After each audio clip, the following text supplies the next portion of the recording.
News India 27 नव्या पिढीचं नवं माध्यम। नाशिकच्या औद्योगिक क्षेत्रातील महत्त्वाची संघटना असलेल्या आयमाच्या नाशिक जिल्हा इंडस्ट्रियल अँड मॅन्युफॅक्चरिंग असोसिएशन द्वैवार्षिक निवडणुकीचे बिगुल वाजले असून 32 पैकी 30 जागा बिनविरोध करण्यात यश आले असले तरी अध्यक्ष आणि कोषाध्यक्ष या दोन पदांसाठी सहमती न झाल्याने आता थेट लढत होणार आहे।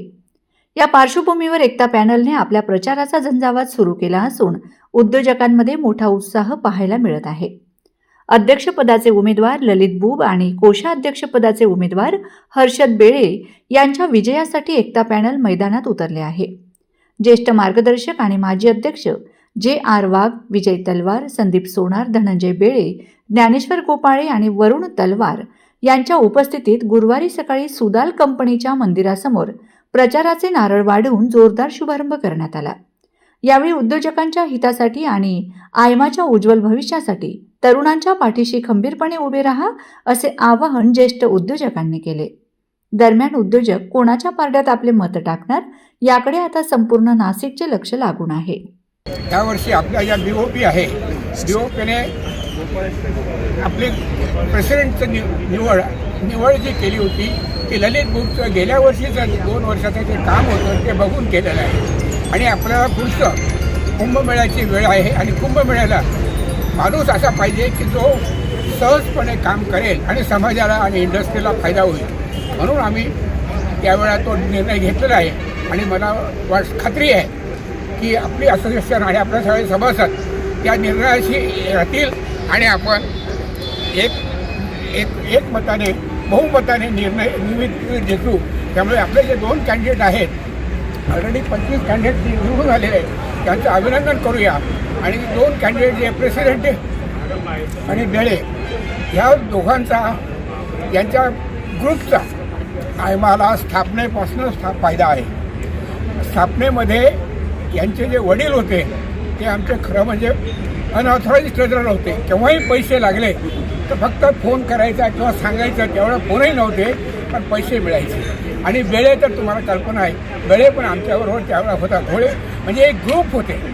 तर हे जे तुमची इंडस्ट्री आहे ही महत्त्वाची आहे, बाकीचं नाही आहे। म्हणून आम्ही आणि आपली जी बिल्डिंग झाली त्यालासुद्धा या माजी अध्यक्षांनी खूप मदत केली, म्हणून दोन्ही बिल्डिंग झाल्या। त्या झाल्यानंतर आपल्याला पुढे अशीच प्रगती जर करायची असेल तर आपल्याला एकमताने आपला जो निर्णय झालेला आहे त्याला पाठिंबा द्यायचा आहे आणि त्यांना यशस्वी करणारच आहोत, त्यात वाद नाही आहे। परंतु आपलं काम आहे की सगळ्यांना विनंती करणे की तुमचं बहुमत मतं या एकता पॅनलला द्या आणि निवडून। जय हिंद, जय महाराष्ट्र।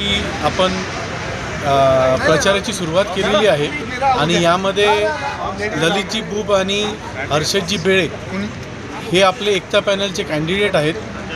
जसं सगळ्यांनी सांगितल्याप्रमाणे 25 आपले ऑलरेडी कॅन्डिडेट निवडून आलेले आहेत। हे दोन कॅन्डिडेट्सला आपल्याला बहुमतांनी निवडून आणायचं आहे। तर मनापासून सगळ्यांना विनंती असेल की दोघं कॅन्डिडेटला आपण बहुमतांनी निवडून आणावे आणि एकता पॅनलची परंपरा अशी आपण पुढे चालू ठेवावी। इलेक्शन लागलेलं आहे। मी सर्व उद्योजक बंधूंना आव्हान करतो की जर संस्थेचं कारभार व्यवस्थित चालण्यासाठी सर्व जर एकाच विचाराचे लोक असेल तर ते व्यवस्थित चालेल।